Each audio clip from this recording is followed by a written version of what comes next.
Hello good morning to all of you. मैं देवी सिंह चंदेल और आप सभी का रामायस में स्वागत है। पॉलिटी स्टार्ट किए थे, ये दूसरा लेक्चर है पॉलिटी का। तो पॉलिटी हम वनडे एग्जाम से लेकर के कोई भी वनडे एग्जाम हो जिसमें से जीएस पूछा जाता है और यूपीएससी के पीटी तक यानी स्टेट सिविल सर्विस और यूपीएससी, ठीक है। तो इसके बारे में हम इसके लिए हमें पॉलिटी एंड कॉन्स्टिट्यूशन पढ़ना है, ठीक है ना। हमने लास्ट जो लेक्चर था हमारा उसमें पॉलिटी और कॉन्स्टिट्यूशन में डिफरेंस बताए थे। जो हमारा ये होगा लेक्चर, इसमें से हम देखेंगे कि इसमें से हमें क्या क्या पढ़ना है, ठीक है ना। तो सबसे पहले हम देखेंगे कि इसमें से जो संविधान का इंटरप्रिटेशन है, ठीक है ना, संविधान का निर्वचन जिसे कहते हैं उसे देखेंगे। तो जरा गौर करिएगा, संविधान का निर्वचन, संविधान का निर्वचन, निर्वचन यानी इंटरप्रिटेशन, निर्वचन, ओके। अब संविधान का निर्वचन यानी इंटरप्रिटेशन, तो देखेंगे कि सबसे पहले संविधान यानी ये देश का सर्वोच्च कानून होता है, सर्वोच्च लॉ होता है।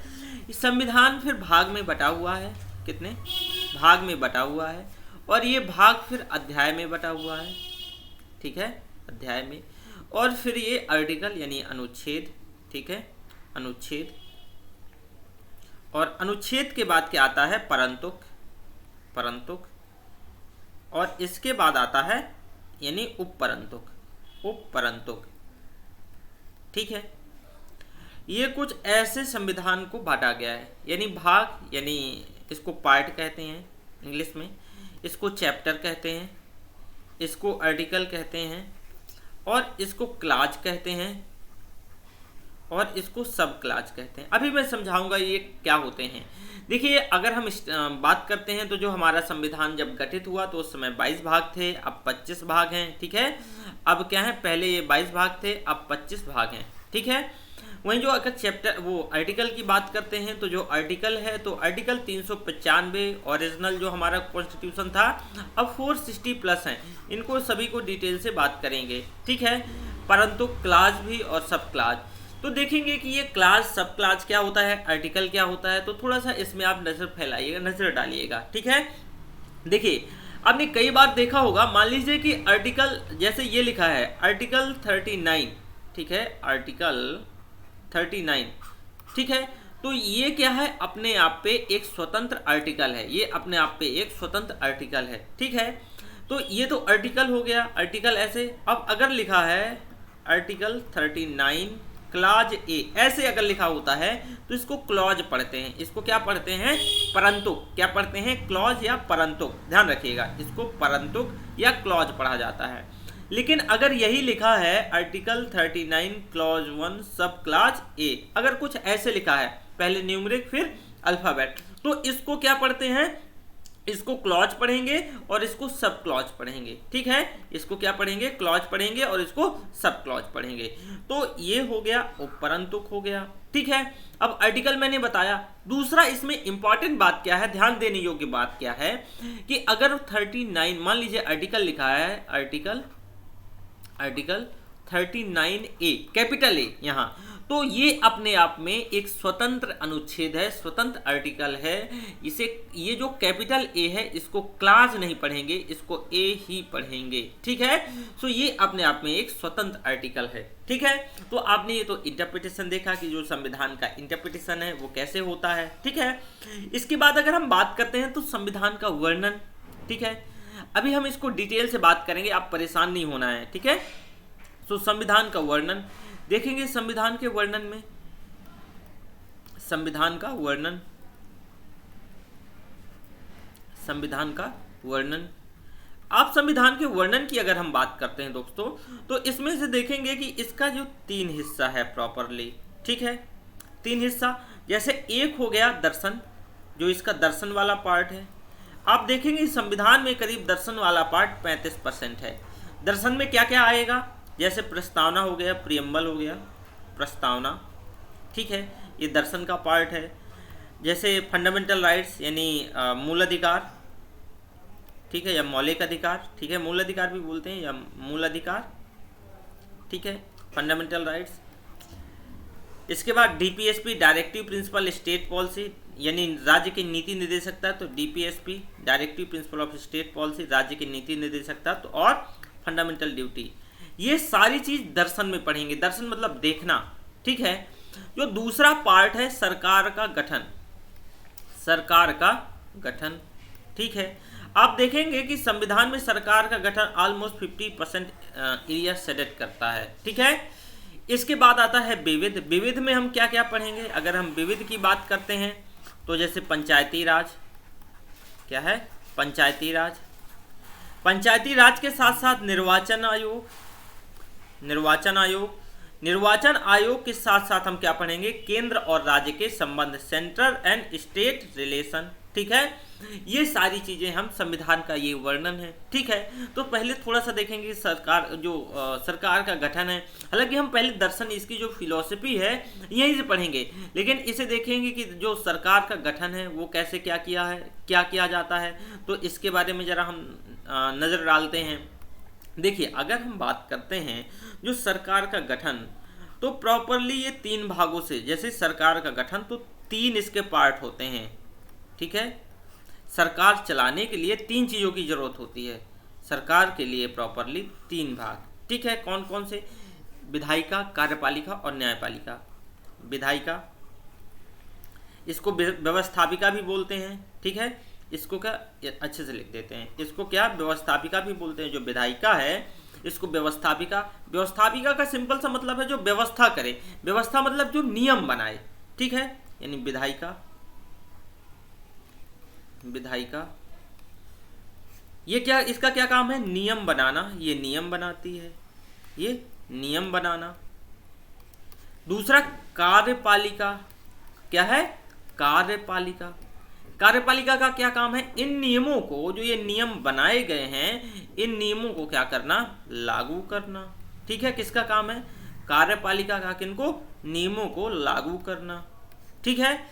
अब अगर कोई विवाद हो जाए, मान लीजिए इसमें कोई विवाद हो जाए, विवाद हो जाए, तो इन विवादों का निपटारा कौन करेगा? न्यायपालिका, न्यायपालिका, ठीक है। तो अब विधायिका में हम देखेंगे कि जो विधायिका है, विधायिका की अगर हम बात करते हैं तो जैसे केंद्र की विधायिका और राज्य की विधायिका, ठीक है। जैसे विधायिका में अगर हम बात करें तो विधायिका का क्या काम है? नियम बनाना, है ना। विधायिका का काम, विधायिका का ध्यान रखिएगा, नियम बनाना। तो केंद्र की विधायिका और राज्य की विधायिका, केंद्र की विधायिका,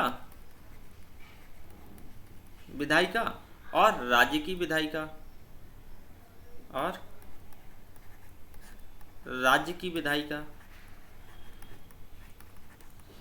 केंद्र में कौन नियम बनाता है? संसद। केंद्र की विधायिका कौन हुई? संसद हुई, संसद। राज्य की विधायिका क्या हुई? विधानमंडल, विधानमंडल, ठीक है।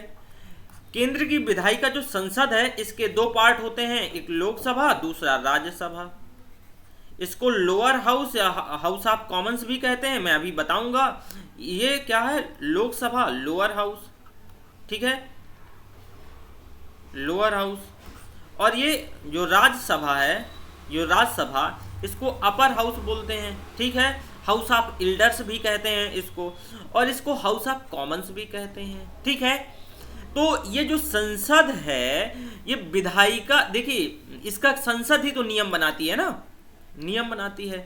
अब जो विधानमंडल, जो राज्य की विधायिका, तो विधानमंडल, ठीक है।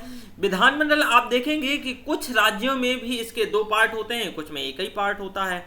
तो एक विधानसभा हो गई, दूसरा विधान परिषद, विधानसभा, विधानसभा, और दूसरा पार्ट यानी बाइकैमरल अगर है जिस जिस राज्य में, तो विधान परिषद, ठीक है।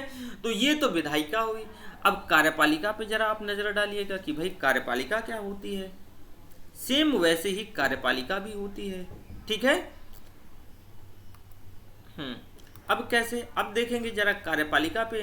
देखिए, अगर हम कार्यपालिका की बात करते हैं तो ये भी राज्य की कार्यपालिका और केंद्र की कार्यपालिका होगी, कार्यपालिका, ठीक है। तो राज्य की और केंद्र की कार्यपालिका, देखिए कार्यपालिका में तो केंद्र की कार्यपालिका पहले, केंद्र की कार्यपालिका, और दूसरा राज्य की कार्यपालिका, राज्य की कार्यपालिका। केंद्र की कार्यपालिका में जैसे कि प्रेसिडेंट यानी राष्ट्रपति, राष्ट्रपति, ठीक है। राष्ट्रपति के साथ साथ पीएम, मंत्रिपरिषद, मंत्रिपरिषद, मंत्रिपरिषद के बाद ये मंत्रिपरिषद है, ठीक है। और केंद्र की सेवाएं, केंद्रीय सेवाएं। सेम वैसे ही राज्य में, राज्य की जो कार्यपालिका में कौन कौन आएगा? गवर्नर, यानी गवर्नर, गवर्नर के बाद कौन आएगी? सीएम। फिर राज्य की मंत्रिपरिषद, राज्य की मंत्रिपरिषद, ठीक है। इसके बाद आएगा राज्य सेवाएं, राज्य की सेवाएं, ठीक है। ये तो राज्य की कार्यपालिका हुई भाई, ओके। इसके बाद आप देखोगे कि वही केंद्रीय कार्यपालिका को भी हम दो पार्ट में बांट के देखेंगे। एक स्थायी कार्यपालिका होती है, यानी एक परमानेंट एग्जीक्यूटिव, और दूसरी क्या होती है? टेम्परेरी, ठीक है। तो ये एक यानी स्थायी कार्यपालिका, स्थायी कार्यपालिका और अस्थायी कार्यपालिका, अस्थायी कार्यपालिका। इसे स्थायी और अस्थायी कार्यपालिका क्यों कहते हैं भाई? स्थायी कार्यपालिका जैसे कि ब्यूरोक्रेट्स, जो नौकरशाह हैं, वो स्थायी कार्यपालिका है। क्यों? क्योंकि नौकरशाह का थोड़ी ना इलेक्शन होता है ना, उनका एक टेनर होता है, उनका एक टेन्योर होता है, एक टाइम पीरियड होता है। मान लीजिए जैसे किसी का 30 साल नौकरी, तो भले ही ट्रांसफर होता रहता है, लेकिन वो तो परमानेंट है ना। सो इसी वजह से जो कार्यपालिका है वो भी कार्यपालिका का भाग है। तो एक स्थायी कार्यपालिका हो गई। लेकिन दूसरी अस्थायी कार्यपालिका, जैसे हमारे मंत्री मिनिस्टर्स हो गए, ये 5 साल के लिए होते हैं। 5 साल बाद इनका, आप जानते हैं, अगर हार गए तो फिर इनकी छुट्टी हो जाती है। तो इस वजह से ये क्या है? अस्थायी कार्यपालिका का भाग है। तो आपने अभी तक यहाँ ये सारी चीजों को क्या किया? देखा, ठीक है।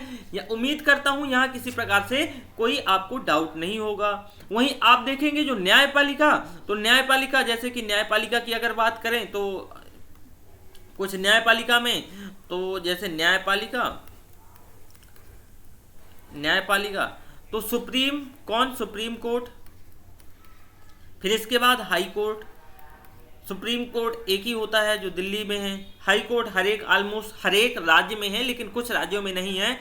कुछ राज्यों में मतलब एक जगह है और 2 राज्यों के हैं हाई कोर्ट। फिर इसके बाद क्या होता है? इसके बाद होता है लोअर कोर्ट, ठीक है। तो ये तो न्यायपालिका है, ठीक है। अब चलिए थोड़ा सा हम इसके बारे में और आगे बात करते हैं। अब चलिए हम आगे स्टार्ट कर लेते हैं। हमें जो अब मेनली हम यहाँ से चीज़ों को क्या करेंगे, थोड़ा सा देखना स्टार्ट करेंगे, पढ़ना स्टार्ट करेंगे। सिंपल मेजोरिटी, सबसे पहले हमें साधारण बहुमत, साधारण बहुमत, ध्यान से सुनिएगा। साधारण बहुमत मैं समझाऊंगा डिटेल से। देखिए साधारण बहुमत क्या होता है? उपस्थित और मतदान करने वालों के आधे से एक अधिक होना चाहिए, उसको साधारण बहुमत कहते हैं। अगर किसी प्रोसीडिंग में, किसी भी प्रक्रिया में साधारण बहुमत की जरूरत है, तो उस समय जितने भी प्रेजेंट और वोटिंग करने वाले कैंडिडेट हैं, उनमें से आधे कैंडिडेट और एक अधिक हो, तो उसके अगर जहां साधारण बहुमत की प्रक्रिया लागू, साधारण बहुमत लागू होना है जिस प्रक्रिया में, तभी प्रोसीडिंग हो पाएगी। मान लीजिए इसमें 2 उदाहरण दूंगा। मान लीजिए कि हमारा जो लोकसभा है, लोकसभा में 545 मेंबर हैं, 545 मेंबर हैं, ठीक है।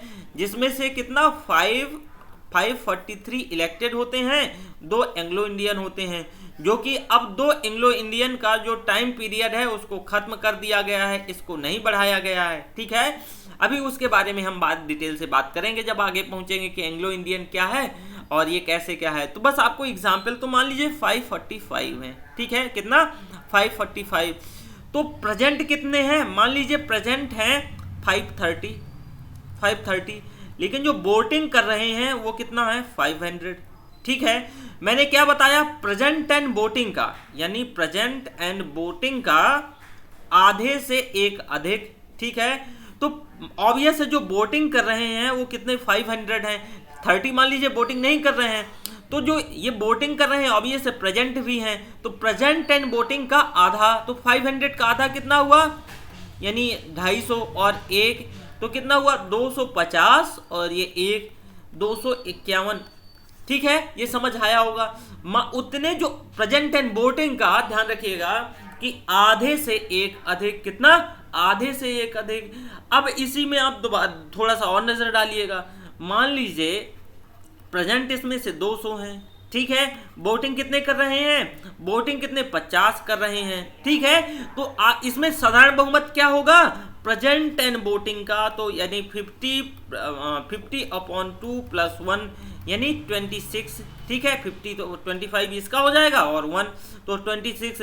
अगर 26 मेंबर इसको रेटिफाई करते हैं तो जो भी प्रोसीडिंग होगी तो आगे क्या हो जाएगी, बढ़ जाएगी। तो आपको ये समझ आना चाहिए प्रेजेंट एंड वोटिंग का कितना, प्रेजेंट एंड वोटिंग का ½ + 1, ठीक है, इसको कहते हैं साधारण बहुमत, इसी को कहते हैं क्या, सिंपल मेजोरिटी, ठीक है।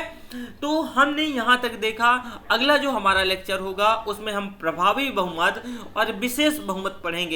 विशेष बहुमत के 3 प्रकार होते हैं और इनका कहां कहां क्या क्या उपयोग होता है इस बारे में भी मैं आपको बताऊंगा, ठीक है। So thank you very much, फिर मिलते हैं।